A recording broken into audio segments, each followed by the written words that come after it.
Hi everyone, it's Ron here at Simmod Lens. Today I'm going to walk you through the installation process for the Nfd 50mm f1.2 L series lens. Now we've not made this kit available for a very long time due to the complexity of the modification, in particular to the removal of the rear element that you see here. So let's take it step by step. Let's look at the kit first in terms of what you will be receiving when you order the kit. You'll get the DCG aperture control gear, which allows you to control the aperture. You get the rear glass holder, which will hold the rear glass that attaches to the mount. You'll get the brass EF mount itself, and you'll get 2 shims that comes with it. First, let's remove the 3 screws that you'll see on the side of the lens.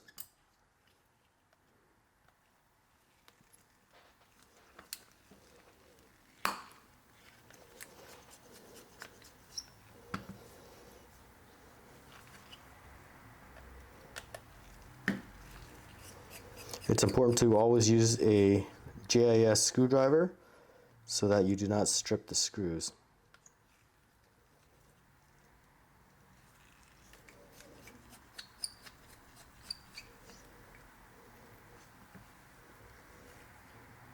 Once the 3 screws are removed, this silver ring here comes off. So just stick a tweezer in there and it should just come off.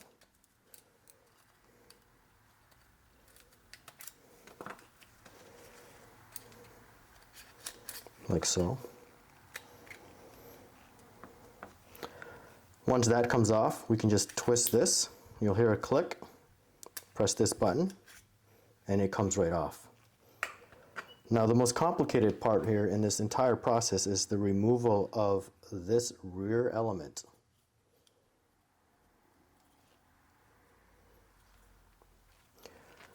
A trick to do this is to note that there are 2 small notches here that you'll see on each side. Now it's very important that we use the correct spanner in order to get into those notches and then turn the native mount. So I've got here a spanner that I've used for many years, and just be very careful when turning that lock. So I have one here that's already loose. I've been able to stick my spanner in there into the groove, and it's able to turn now. So what I usually do is just loosen it enough that it can turn on its own. I remove the tool and just turn the rest by hand. So that way we don't risk slipping with the tool and scratching the lens. So once it's already loose, again, just turn it with your fingers from there on. And the part comes out just like that. We don't need this native part anymore, so we can put that aside. What we'll do next is install the glass into the holder. And we'll just remember that the notches are on the inside. So it just screws on. And you do not want to take your time to screw this on to make sure that the threads are all connected and you're not skipping any of the threads.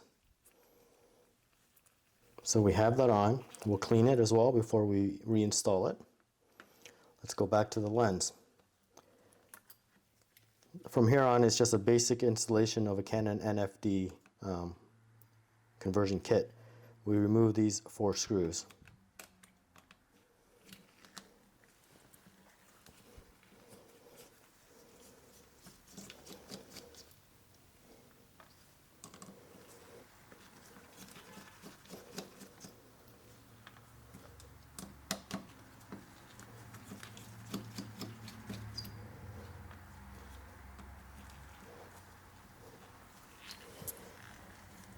Some screws are tighter than others, so just be careful.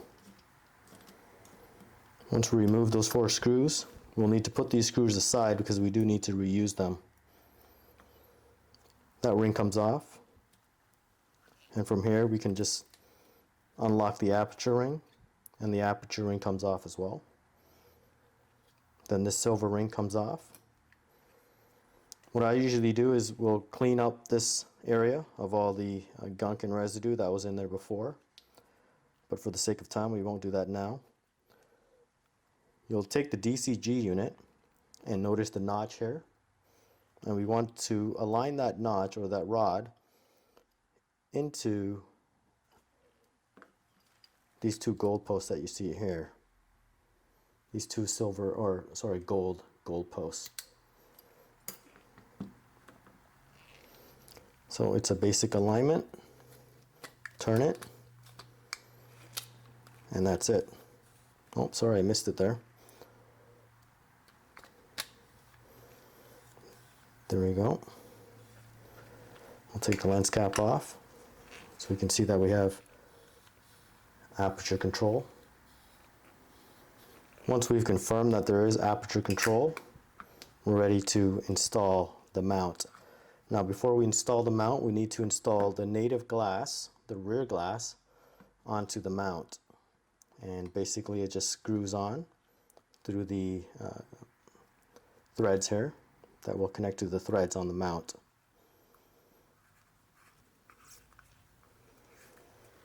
This would be, once you have the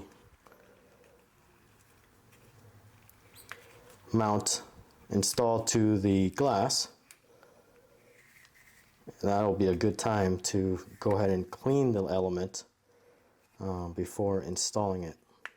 So once the element is cleaned and installed onto the new brass EF mount using the threads that I've shown you earlier, we're now ready to install the mount onto the lens. And that is very simple. You basically align the screws to the mount.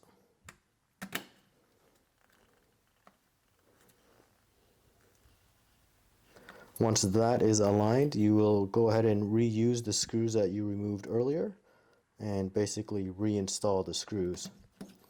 Now you will need to put this lens on a camera or a collimator to see how much calibration you need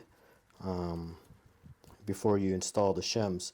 Now we did design this mount to go slightly past infinity to make up for any tolerances. So most likely infinity will go a bit past the infinity mark, so you will need to install at least one of the shims to get infinity right on the dot.